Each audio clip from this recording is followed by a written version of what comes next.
Primero y antes que nada, te doy la más cordial bienvenida a este club de meditación de todos los jueves, o la mayoría de los jueves, porque luego hay días, pero bueno. Entonces, ¿qué vamos a hablar el día de hoy?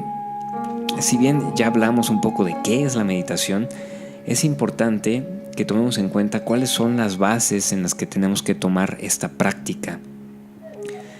Ya te había comentado que la meditación viene de muchos años atrás y que no está casada con algún sistema de creencias religioso, aunque muchas religiones lo toman como una parte fundamental de sus prácticas espirituales. Por eso es completamente necesario que seamos muy cuidadosos con estos dos aspectos. El número 1, el entender que la meditación empezó muchísimo antes que las propias religiones que ahora se han adoptado de la meditación como...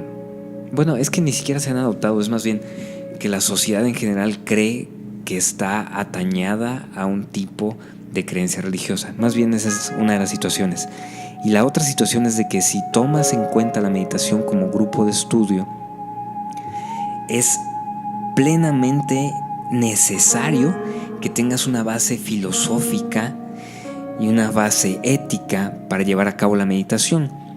Porque si bien ese no es un problema de algunas de las religiones que toman la meditación como parte de sus prácticas espirituales, porque precisamente explican o platican sobre las cuestiones filosóficas que lo rodean, sí se convierte en un problema para todos aquellos que lo estamos viendo como un sistema diferente o ajeno a las religiones.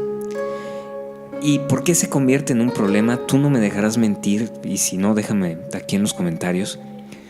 Pues cuando llevas a cabo una práctica de meditación, comienzas a sentir, o en mi caso yo he sentido, cierta conexión conmigo mismo, conexión con una cierta deidad o ciertas deidades, con el universo, con la madre naturaleza o con las personas que me rodean, independientemente de que hable o no con ellas o que las conozca o no las conozca. Entonces, esta situación que sucede en la meditación y que en ocasiones no está basada en un sistema de creencias religiosas, puede llegarse a convertir en algo conflictivo, pues, primeramente, no estamos meditando de la manera más eficiente, número 1, y número 2, puede ser que los beneficios de la meditación no los observemos porque esa información no la tenemos en nuestra conciencia. En una de mis clases de hace mucho, en la maestría, era de liderazgo y desarrollo organizacional. Había esta anécdota que decía que cuando los españoles llegaron a América, que llegaron con los indígenas de la región en la que llegaron primeramente, decían que muchos de los indígenas no podían ver los barcos que estaban ahí, que estaban cerca. Podían ver las ondas que generaban los barcos o las carabelas. Veían esas ondas, pero no veían el barco como tal, o no podían describir al barco. Y eso sucedía porque en su percepción o en su bagaje histórico o en su manera de pensar, eso no existía, no se podía crear. Entonces, los indígenas de aquel entonces no podían ver ese barco. Y lo mismo sucede con la meditación. Si no tenemos esas bases filosóficas y esas bases éticas, los beneficios puede ser que simplemente no los veamos. Y peor aún, puede ser que incluso los neguemos.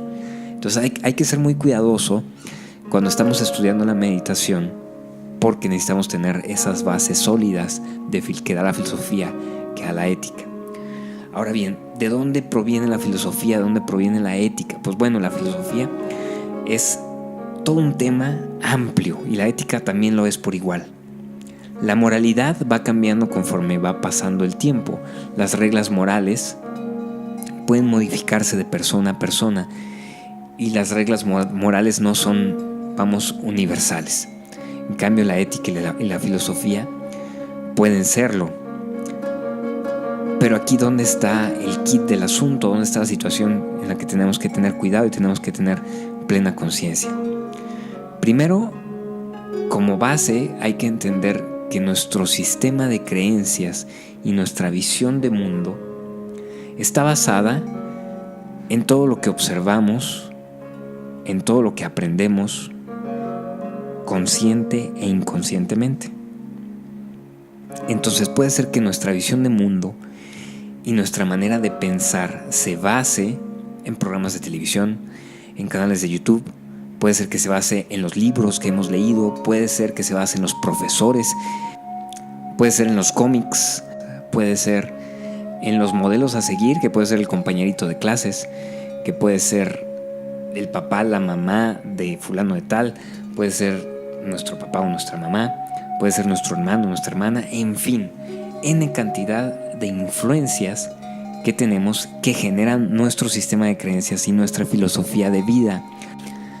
Y aquí es donde viene precisamente lo interesante, porque no tenemos que atañarnos o no tenemos que quedarnos enganchados con esa manera de pensar. Y eso es lo mágico y lo interesante de todo esto.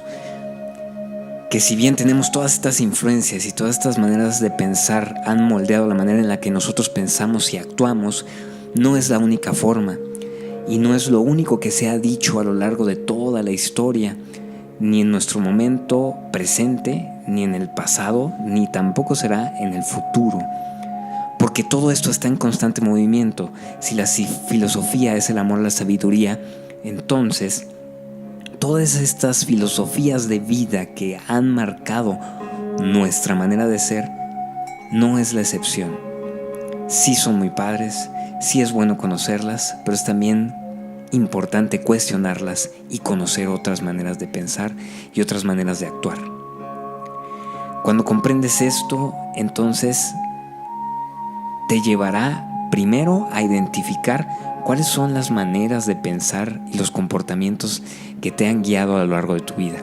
Ya una vez que los tienes, te llevará a cuestionarte sobre ellos y por último te llevará a investigar tanto esas maneras de pensar como nuevas maneras de pensar. Y todo esto generará entonces que tú mismo vayas generando una nueva manera de llevar a cabo tu filosofía de vida, tu comportamiento ético, y que eso a su vez se refleje en el camino meditativo que estés llevando a cabo. Entonces, como número 1, identificar. Como número 2, cuestionar. Como número 3, profundizar o conocer. Y como número 4, adoptar, cambiar, corregir, deshacerte. Eso sería, en concreto, 4 aspectos importantes que es necesario que lleves a cabo antes y durante la meditación. Preferentemente antes, pero generalmente durante, porque ya una vez que empiezas en este camino, poco a poco te vas a dar cuenta de cosas muy interesantes.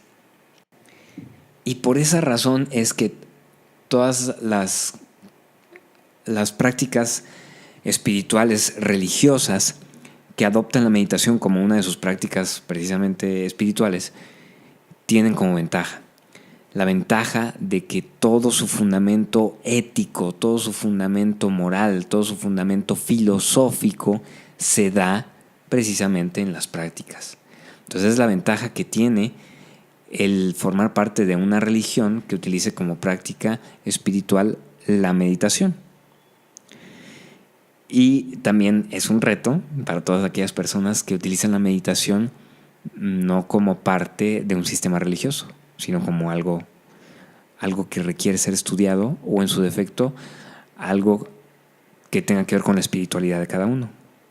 Entonces esos son algunos aspectos que quería platicarte el día de hoy aquí en este club de meditación de los jueves. Si todo sale bien, los próximos jueves vamos a hablar de las 4 nobles verdades de las que habla el Buda y por qué es importante hablar del Buda en cuanto al estudio de meditación se refiere, así como el sendero óctuple o el noble camino óctuple, creo que se llama. Bueno, tiene diferentes nombres. El óctuple noble sendero, así como varios otros aspectos que vamos a hablar, sobre todo en este mes de octubre, para que tu práctica de meditación sea más divertida, más poderosa, más trascendente. Recuerda que existen meditaciones guiadas aquí, existe musiquita también por aquí que puedes utilizar para tus procesos de meditación, así como recomendaciones, listas de reproducción de otros canales que también tienen música, tienen mantras, y creo que ya. Mientras tanto, déjame aquí abajo en los comentarios qué piensas al respecto de este tema, sobre la ética, la moralidad, la filosofía como parte importante para el proceso de la meditación, aquí abajo en los comentarios. Yo te mando un abrazo cargado de poder y energía y que tengas un excelente día.